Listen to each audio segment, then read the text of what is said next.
लोकशाही वाचवा असा प्रकारचं बॅनर जे आहे ते हातात घेऊन लोकशाही वाचवा सत्याग्रह कॅन्डल मार्च जो आहे तो नागपुरात काढण्यात आला।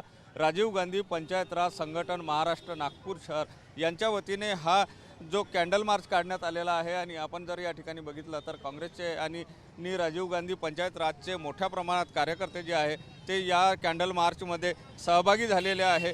काँग्रेसचे शहराध्यक्ष सुद्धा या ठिकाणी कॅन्डल घेऊन चालताना आपल्याला पाहायला मिळते आहे। सर्वोदय आश्रमापासून तर महात्मा गांधींच्या पुतळ्यापर्यंत हा कॅन्डल मार्च केला जातो आहे। यामागचा नेमका उद्देश काय आहे हे जाणून घेण्याचा प्रयत्न करूया। शहराध्यक्ष प्रफुल्ल गुर्दे आपल्यासोबत आहे। भाऊ, कॅन्डल मार्च काढता आहे, काय नेमका यामागचा उद्देश? देशातल्या लोकशाहीची अवस्था आपण बघतात आहे की भारतीय जनता पक्षाने इलेक्शन कमिशनला हाताशी धरून या देशातली लोकशाही संपवण्याचा जो प्रयत्न सुरू आहे।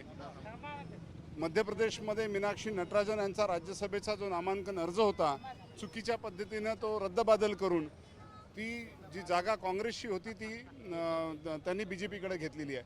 हा प्रश्न मीनाक्षी नटराजनच्या राज्यसभा उमेदवारीपुरता मर्यादित नाही, तर ह्या देशातली लोकशाही संपुष्टात आणणं, ह्या देशाचं लोकतंत्र संपवणं हा त्याच्या मागचा उद्देश आहे।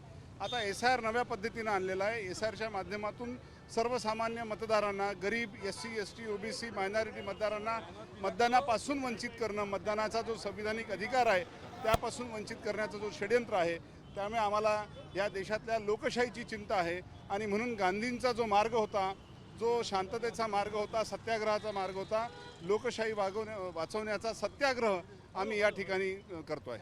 नक्कीच लोकशाही वाचवण्याचा हा सत्याग्रह आहे आणि त्यासाठी हा कॅन्डल मार्च काढला जात असल्याचं काँग्रेसचे शहराध्यक्ष प्रफुल्ल गुर्दे यांनी स्पष्ट केलेलं आहे। आणि हा कॅन्डल मार्च जो आहे तो आता व्हेरायटी चौकाकडेच म्हणजे महात्मा गांधींच्या पुतळ्याकडे निघाल्याचं आपल्याला पाहायला मिळते आहे।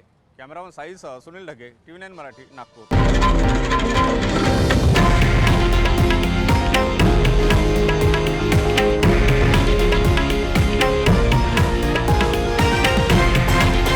हे आहे देशातील नंबर 1 न्यूज नेटवर्क आणि आपण पाहत आहात TV9 मराठी, एकमेव।